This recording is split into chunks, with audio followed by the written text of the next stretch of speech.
ভারত আমাদেরকে খলিলুর রহমানকে ইনভাইট করেছে এবং একটা 5টা দলের ন্যাশনাল সিকিউরিটি অ্যাডভাইজার লেভেলের মিটিং এর জন্য।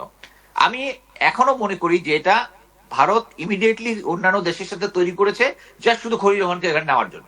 খলিলুর রহমান উনি এটাতে রাজি হয়েছেন এবং ওখানে গিয়েছেন, গিয়ে পরবর্তীতে আবার অজিত দোভালকেও নাকি আমি শুনলাম যে তাকে ইনভাইট করেছেন। আমার কথা হচ্ছে এখানে এই বর্তমান পরিস্থিতি এটা নিয়ে আগে আগে হইলে হয়তো বা এটা কোনো ইম্পর্টেন্ট হইতো না, কিন্তু যখন শেখ হাসিনার ফাঁসির রায় হয়েছে এবং পরবর্তীতে ওখানে গেছে, এবং আমি মনে করি যে এই যে পলিটিক্যাল এবং দুই কান্ট্রির মধ্যে যে একটা আমি বলবো ডিবাকল বলবো, যে তারা বাংলাদেশের সমস্ত আওয়ামী লীগ এবং তার দুর্বৃত্ত যারা আছে, আমাদের 6 জন জেনারেল ওখানে পালিয়ে আছে এখানে এই সমস্ত জায়গায় কিন্তু, এবং একে একে তারা বুঝতেছে যে এটা হচ্ছে ফার্স্ট ফাঁসির রায়, ফিউচারে আরো ফাঁসির রায় আসবে। ডক্টর খলিলুর রহমান পারস্পরিক সহযোগিতা নিশ্চিত করার পাশাপাশি অভ্যন্তরীণ বিষয়ে হস্তক্ষেপ না করার কথা বলেছেন। হঠাৎ কেন তিনি অভ্যন্তরীণ বিষয়ে হস্তক্ষেপের বিষয়টি তুললেন? বাংলাদেশ কি হস্তক্ষেপের বিষয়ে মুখোমুখি হতে হয়েছে? আর সেই সম্মেলনে তিনি কি বলেছেন তার কিছুটা জানা গেছে, কিন্তু ভারতের জাতীয় নিরাপত্তা উপদেষ্টা অজিত দোভালের সঙ্গে তার যে বৈঠক হয়েছে তার নির্যাস আসলে কি, ভারত তাকে কি বলেছে এবং বাংলাদেশের পক্ষ থেকে তার জবাবই বা কি ছিল? বাংলাদেশের জাতীয় নিরাপত্তা উপদেষ্টা ডক্টর খলিলুর রহমান স্পষ্ট বার্তা দিয়েছেন, বলেছেন এক দেশের অভ্যন্তরীণ বিষয়ে অন্য দেশের হস্তক্ষেপ কাম্য নয়। কলম্বো সিকিউরিটি কনক্লেভের নিরাপত্তা উপদেষ্টাদের সম্মেলনে তিনি দুই দেশের স্বার্থ রক্ষায় পারস্পরিক সহায়তা বৃদ্ধির কথাও বলেন। এই কথাটা কেন বললেন, এই ঘটনার তাৎপর্য কি? বাংলাদেশের পক্ষ থেকে বিভিন্ন সময় বলা হচ্ছে, বিশেষ করে অন্তর্বর্তী সরকারের সময় বলা হচ্ছে যে বিভিন্ন সময় ভারত হস্তক্ষেপ করার চেষ্টা করছে বা হস্তক্ষেপ করছে, সেই জায়গা থেকে খলিলুর রহমান আজকের এই বক্তব্যটি তাৎপর্যপূর্ণ কি? এবং পাকিস্তানের জঙ্গি শিবিররা তারা এখানে আস্তানা গাড়ছেন, ফলে তাকে স্মরণ করিয়ে দেওয়া হয়েছে যে অপারেশন সিন্দুর এখনো চালু আছে। পাকিস্তান যেরকম, যখন পাকিস্তানের জঙ্গিরা যখন হামলা করেছিল কাশ্মীরের পহেলগাঁও, তারপরে ভারত তার একটা পাল্টা প্রত্যুত্তর দিয়েছিল, এবং সেটা তিনি বোঝাতে, যদিও আমি যতদূর শুনেছি খলিলুর রহমান তার অনেক কিছুই অস্বীকার করেছেন, সেটা অন্য কথা, কিন্তু ভারত যেটা জানিয়েছে সেটা হচ্ছে যে অজিত ডোভাল যেটা জানিয়েছেন, যদি ভারতের নিরাপত্তা কোনো কারণে বিঘ্নিত হয় তাহলে ভারত চুপ করে বসে থাকবে না, এটা এক। সেই কারণে তিনি একটা বোঝাতে চেয়েছেন, আজকে একটা অন্য আরো অনেক দেশ ছিল তাদের সামনে তিনি বলেছেন তিনি তো একা নয়, এখানে শ্রীলঙ্কা আছে, মালদ্বীপ আছে, সিসিলস আছে, মালয়েশিয়া আছে, তাদের সকলের সঙ্গে তিনি কিন্তু বলেছেন যে বাংলাদেশ সার্বভৌম রাষ্ট্র, এ বিষয়ে কোনো সন্দেহ নেই, সার্বভৌমত্ব এনে দিয়েছিল আওয়ামী লীগ। উনি কোথাও ছিলেন তখন আমি জানি না। সেই সার্বভৌম রাষ্ট্র যে আওয়ামী লীগ এনে দিয়েছিল, সেই সার্বভৌম রাষ্ট্রের যেন ওপর কোনো আঘাত না আসে, যেটা ভারত নিশ্চয়ই করবে না যদি না ভারত আক্রান্ত। হাসতে হাসতেই নাকি আমি শুনলাম যা ওনার কাছের লোকজনের থেকে, যে হাসতে হাসতে খলিল সাহেবকে যে ইসকা মতলব কে হয় ভাই, what are you trying to hint, তোমরা কি বোঝাতে চাইছো যে এই ম্যাপ দেখা যাচ্ছে বাংলাদেশের ভিতরে? বাংলাদেশের জাতীয় নিরাপত্তা উপদেষ্টা খলিলুর রহমান মঙ্গলবার ভারতের রাজধানী দিল্লিতে ভারতের জাতীয় নিরাপত্তা উপদেষ্টা অজিত দোভালের আমন্ত্রণে পৌঁছানোর পর বুধবার তাদের দুজনের মধ্যে একটা বৈঠক অনুষ্ঠিত হয়েছে। বাংলাদেশ সূত্রে এখন পর্যন্ত বৈঠকের খবরটি নিশ্চিত করা ছাড়া বৈঠকের বিস্তারিত কিছু জানান ভারতের সংবাদ মাধ্যম। এই সফরের আগে যেমন এই সফরটি নিয়ে আগ্রহ প্রকাশ করছিল, তেমনি বৈঠকটির পরেও স্বরাষ্ট্র মন্ত্রণালয় সহ ভারতের সরকারের উচ্চপদস্থ কর্মকর্তাদের সূত্রে সংবাদ মাধ্যমগুলো নানা রকম খবর দিচ্ছে যে অজিত দোভাল কি ধরনের বার্তা দিয়েছেন বাংলাদেশের জাতীয় নিরাপত্তা উপদেষ্টা খলিলুর রহমানকে এই বৈঠকে, সে সম্পর্কে দুদেশের মধ্যে কথা হলো কি নিয়ে।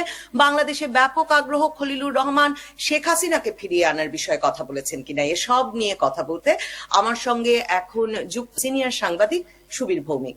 সুবীর ভৌমিক, আপনাকে স্বাগত জানাই। শেখ হাসিনার ব্যাপারটা যখন তোলার চেষ্টা করেন তখন অজিত ডোভাল বলেছেন যে আপনারা ওখানে রায় হয়েছে সেটা আমি কাগজে দেখেছি, তো আপনারা সরকারের তরফ থেকে আনুষ্ঠানিক ভাবে ওনার প্রত্যর্পণ যখন চাইবেন সেটা আমরা কাগজপত্র পেলে আমাদের সরকার সেটা খতিয়ে দেখবে কতটা কি করা যায়। মানে এক কথায় বলতে গেলে, যেটা ইংরেজিতে আমি বলতে পারি, নন কমিটাল অ্যান্সার। আর এটা ওনার ব্যাপারও না, কেন এটা তো গভর্নমেন্টের ডিসিশন। এই সিদ্ধান্ত নেবে cabinet committee on external affairs, এটা শুধু অজিত ডোভালের ব্যাপার নয়। হ্যাঁ, তো এখানে অজিত ডোভালের তরফ থেকে যে ব্যাপারগুলি তোলা হয়েছে সেটা হচ্ছে বাংলাদেশ ক্রমশই পাকিস্তানপন্থী, পাকিস্তানের মদতপুষ্ট বিভিন্ন জঙ্গি সংগঠনের একটা বিচরণ ক্ষেত্র হিসেবে পরিণত হচ্ছে, যেটা গত 15 বছর ছিল না যতদিন শেখ হাসিনা ক্ষমতায় ছিলেন। কারণ তিনি এবং ওনার সরকার এই ধরনের জঙ্গি গোষ্ঠীগুলির বিরুদ্ধে খুব কঠিন পদক্ষেপ নিয়েছিলেন। অনেককে ধরা হয়েছিল, অনেককে জেলে পাঠানো হয়েছিল, আর বিশেষ করে উত্তর ভারতের কিছু গেরিলা সংগঠনের নেতা কর্মীদের ভারতের হাতে তুলে দেওয়া। তো এর জন্য অজিত ডোভাল যেটা ভারতের তরফ থেকে ভারতের নিরাপত্তা জনিত যে আশঙ্কা সেটাকেই জোর সোরে তুলে ধরার চেষ্টা করেছেন, জোর দিয়ে বলেছেন। আর অজিত ডোভাল যে ধরনের লোক, আমরা ওনাকে ব্যক্তিগতভাবে চিনি, ভালোভাবে চিনি। উনি পাহাড়ের লোক, তো উনি সোজা সাপটা কথা বলেন, উনি অত পেঁচিয়ে ঘুরিয়ে কথা বলতে পারেন না। উনি রাজনীতিবিদ, ইজ এ স্ট্রেইট টকার। তো উনি এই ধরনের কথাই বলেছেন যে 3টে ব্যাপার। এক হচ্ছে পাকিস্তানের সেনাবাহিনীর, বিশেষ করে বাংলাদেশের সাথে যে ক্রমবর্ধমান সম্পর্ক, তাদের সিনিয়র লোকজন এখানে আসছে, সেটা বাংলাদেশের ব্যাপার, কিন্তু তার সাথে এই ISI ইত্যাদি এইসব সংগঠনের লোকজনের আসা যাওয়া বেড়ে যাচ্ছে। এবং যে ব্যাপারটা দিকে উনি তুলেছেন যে লস্করে তৈয়বার যে প্রধান হাফিজ সাইদ, তার খুব কাছের একজন লোক, আহলা বিএর প্রধান, উনি বাংলাদেশে গত 6 মাসে 2বার ঘুরে গেছেন। একবার ফেব্রুয়ারি মাসে এসেছেন, একবার গত মাসে এসে ঘুরে গেছেন। এবং সব থেকে বড় কথা হচ্ছে যে ওনার সফরের সময় উনি একটা বড় অংশ উনি অতিবাহিত করেছেন উত্তর বাংলাদেশে, চাঁপাই নবাবগঞ্জ, রংপুর এবং রাজশাহী। এবং এতে করে ভারতের নিরাপত্তা জড়িত যেসব সংগঠন আছে, যেসব অর্গানাইজেশন আছে, তাদের একটা ধারণা হয়েছে যে এই লস্করে তৈয়বার মতো পাকিস্তানি জঙ্গি গোষ্ঠী, যারা ভারতে বিভিন্ন সময় বিভিন্ন জায়গায় সন্ত্রাসবাদী আক্রমণ চালিয়েছে, কাশ্মীর, ইভেন বোম্বের যে অ্যাটাক 2008-এ, তো এরা এবার পূর্ব ভারতে কিছু করার অভিসন্ধি করছে কিনা এবং বাংলাদেশকে ঘাঁটি করে এই ধরনের কিছু একটা করার চেষ্টা করছে কিনা, এই নিয়ে ভারতের নিরাপত্তা কর্মকর্তাদের মধ্যে একটা আশঙ্কা রয়েছে। মনে হচ্ছে সূত্রগুলোর যেসব খবর বেরিয়ে এসেছে সেগুলোতেই আপনি যখন উত্তরবঙ্গ কানেকশনের কথা বললেন, সেখানেও কিন্তু দিল্লি বিস্ফোরণের সাথেও যে লস্করি তৈয়বার সঙ্গে জড়িত কেউ কেউ রাজশাহী দিয়ে মুর্শিদাবাদ আসছেন, মুর্শিদাবাদ এবং রাজশাহী এই 2 অঞ্চলেই সেফ হাউস গড়ে উঠছে, এসব খবরের ভিত্তিতে আমি দেখছিলাম অজিত ডোভালের সঙ্গে বৈঠক প্রসঙ্গেও এমন কথা হয়েছে যে সীমান্তে জঙ্গি তৎপরতা বেড়েছে, মানে ভারত বাংলাদেশ সীমান্তে, এবং ভারতের অনেক গোয়েন্দা সংস্থা সরকারকে, স্বরাষ্ট্র মন্ত্রককে এমন পরামর্শও নাকি দিচ্ছেন যে সীমান্তে সীমিত আকারে কোনো সামরিক অভিযান বা কোনো ব্যবস্থা সরকারের নেওয়া উচিত কিনা, এমন সতর্ক বার্তাও নাকি বাংলাদেশের জন্য উচ্চারিত হয়েছে। আমি স্পেকুলেশনের মধ্যে যাওয়ার পক্ষপাতী না, কারণ রেড ফোর্ট ব্লাস্ট যেটা হয়েছে এটা still work in progress, investigation is work in progress. তবে কিছু লিডস ডেফিনেটলি বাংলাদেশের পাওয়া গেছে। আর শুধু নবনীতা, জাস্ট এই রেড ফোর্ট ব্লাস্ট নয়, মুর্শিদাবাদে যে দাঙ্গা হয়েছিল কয়েক মাস আগে, সেখানেও কিন্তু আনসারুল্লাহ বাংলা টিমের একটা উপস্থিতি, তাদের কিছু জঙ্গিদের উপস্থিতি মুর্শিদাবাদে পাওয়া গিয়েছিল। এই ব্যাপার নিয়েও বাংলাদেশকে এর আগে ভারতের তরফ থেকে বলা হয়েছিল যে তোমরা আনসারুল্লাহ বাংলা টিমের যে প্রধান জসিমউদ্দিন রহমানিকে ছেড়ে দিলে, তার লোকজন এখন এসে আমাদের সীমান্তবর্তী অঞ্চলে গোলমাল করছে। তো এরকম যদি হয় আমাদের কিন্তু কঠোর ব্যবস্থা নিতে হবে। কিন্তু কঠোর ব্যবস্থা নেওয়া এই ধরনের কথা বলা এক জিনিস, আর একটা সামরিক অভিযানের কথা ভাবা, ভারত শোনা একটা কথা আমি পরিষ্কার বলছি, ভারত তো রাশিয়া না, নরেন্দ্র মোদী ও পুতিন না, বা ইন্দিরা গান্ধীও না, যে হট করে একটা সামরিক অভিযান কিছু করে নেবে। বাংলাদেশের 71-এ তুমি চিন্তা করে দেখো, ইন্দিরা গান্ধীর মতো 8 মাস তো লেগেছে ভারতকে, 8 মাস মুক্তিযুদ্ধ হয়েছে, যুদ্ধ চলেছে, ভারত সাহায্য করেছে, 8 মাস পরে গিয়ে মিলিটারি ইন্টারভেনশন হয়েছে। তাই জন্য ভারতের কাছে military intervention is never the first preference. এই দেশ চাণক্যর নীতিতে চলে এবং সেখানে সাম দাম দণ্ডভেদ। তো দণ্ডটা একমাত্র উপায় নয়, যেটা পাকিস্তানের ক্ষেত্রে হতো সত্যি, যে মিলিটারি অপশন। ভারত মিলিটারি অপশনে ফট করে যাবে না, বিশেষ করে বাংলাদেশের ক্ষেত্রে তো নয়।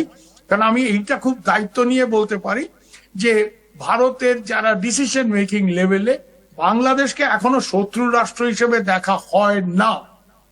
কোন গভর্নমেন্ট, কোন লোকজন, ইউনূস সাহেবের বিভিন্ন কার্যকলাপ এগুলি নিয়ে মানে শঙ্কা থাকতে পারে, ক্ষোভ থাকতে পারে, কিন্তু বাংলাদেশকে ভারত এখনো এনিমি স্টেট হিসেবে মনে করে না, যেটা পাকিস্তানকে মনে করে। যারা একটু বেশি জাতীয়তাবাদী টাইপের লোকজন, সাংবাদিক, তারা অনেক সময় এই কথাগুলো যেটা ডিসিশন মেকাররা বলছে না, তাদের মুখে কথা বসিয়ে দিয়ে এরা হই হই করে হয়তো একটা মনে করে তারা একটা বিরাট জাতীয় দায়িত্ব পালন করছে। তা আমি ওর মধ্যে নেই।